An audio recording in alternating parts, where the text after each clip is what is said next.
high-rise. Apply online. Get shortlisted. Buy a suit. Bullshit your way through the interview using non sequitur as a route to saying nothing to contradict your fake CV. Get appointed. Buy a car. Buy buses.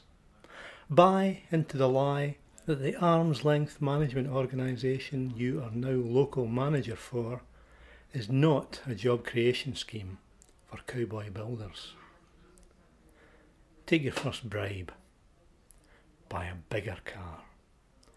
Wear high-vis. Pretend to drive a JCB for that photo op with the junior housing minister. Smile. Buy a dental plan. Private healthcare. Reconcile your conscience and buy a seat on the council. Your vote counts. Helping local communities prosper. End quote. Buy to let in a W11 high-rise. Rent it out. It's on a higher floor. Oh, that view. Those sundowns really set the block on fire.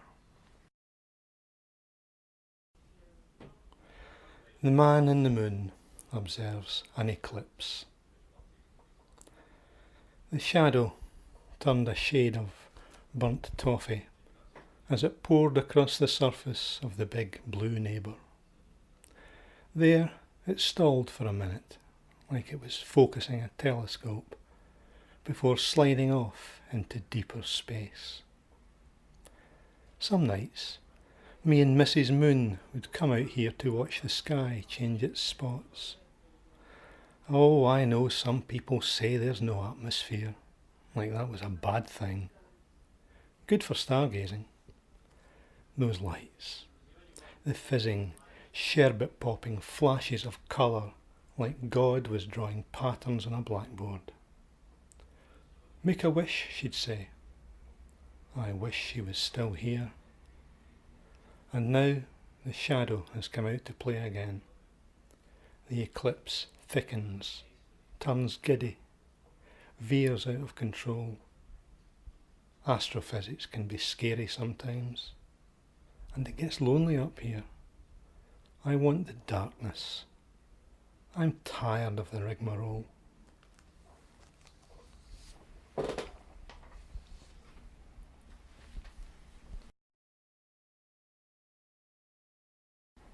For some of our older listeners, you'll know who I'm talking about when I mention the name Yuri Gagarin. For some of our younger listeners, in case you weren't aware of it, he was the first man in space. At the time, 1961, April to be precise, re-entry technology wasn't as advanced as it is now, and Yuri Gagarin had to parachute the last few miles. He landed quite a bit off course and he had to walk a very long way to find the rescue party. When he was doing that, he came across a family out in the tundra, minding their vegetable patch. I imagine it happened something like this. This is called Yuri Gagarin Stole My Wife. Forget the parachute descent, the dacha in the woods, the bear I just shot and killed. Yeah, damn straight, comrade. It's the wild east out here. And you can keep the hoopla and your ticker tape parades. We like our vodka the way we like our women, well chilled and on the rocks. I was opening a can of Sild in the kitchen when I heard a commotion. Babushka, I asked, what's up? Oh, heaven just dropped an angel, she said. Then a Sikorsky nearly took the chimney off the roof. I'm going to see what's happening.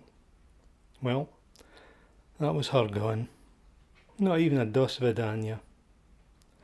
They say it was true love. The little hero's nest in Star City. Bitch. Took me 6 months to eat that bear.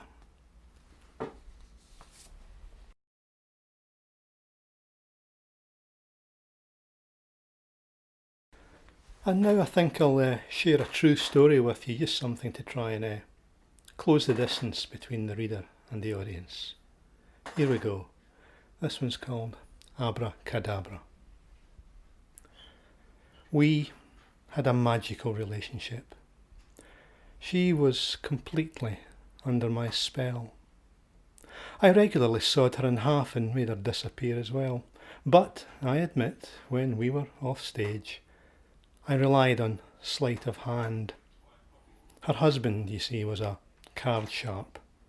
We played poker for her, and he raised and raised. I calculated. A pair of aces, well, what's the harm? He raised again, I called his bluff. I bet the house, the farm, the car, the act, the naming rights, the client list. There was a hush from the small crowd that had gathered. He put down a royal flush. The upshot? I never worked again. But he keeps phoning me. He begs, please send me back my sweetheart. He got the top off. I kept the legs.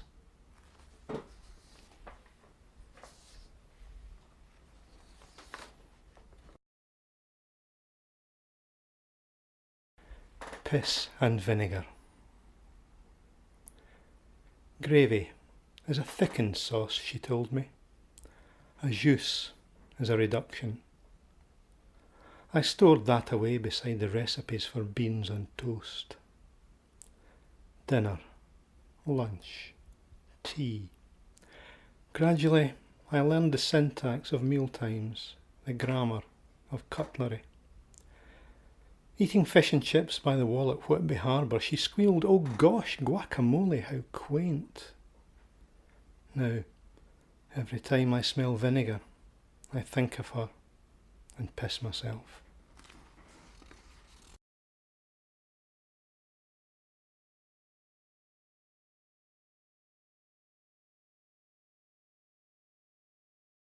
Some of you listeners may have been watching a documentary series called Exodus that's been on BBC Two recently.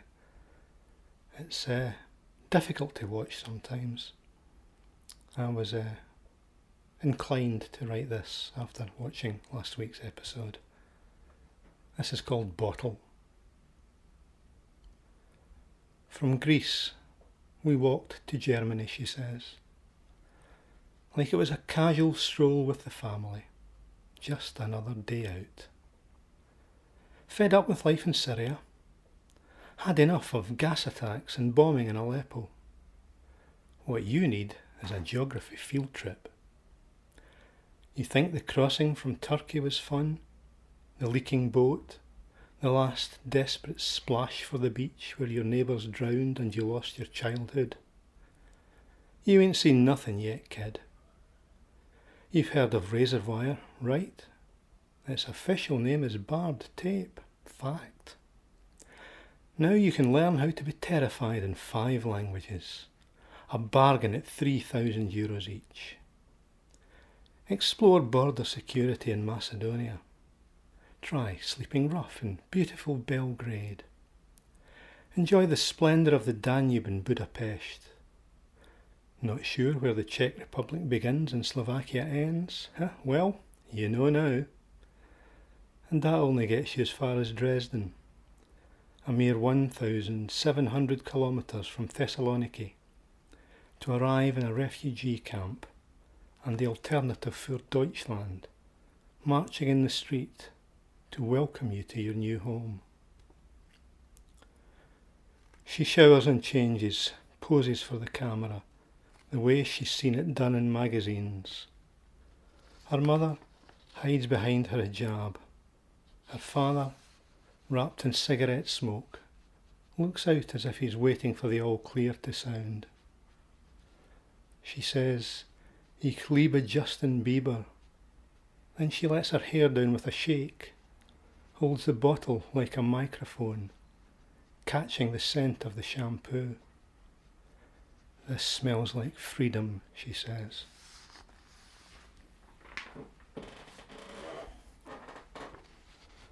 Well, thanks for listening, folks. This is the last one from me. And just to summarise, It's called height of nonsense. I'm taller than 10 tall tales, and twice as likely as false memory.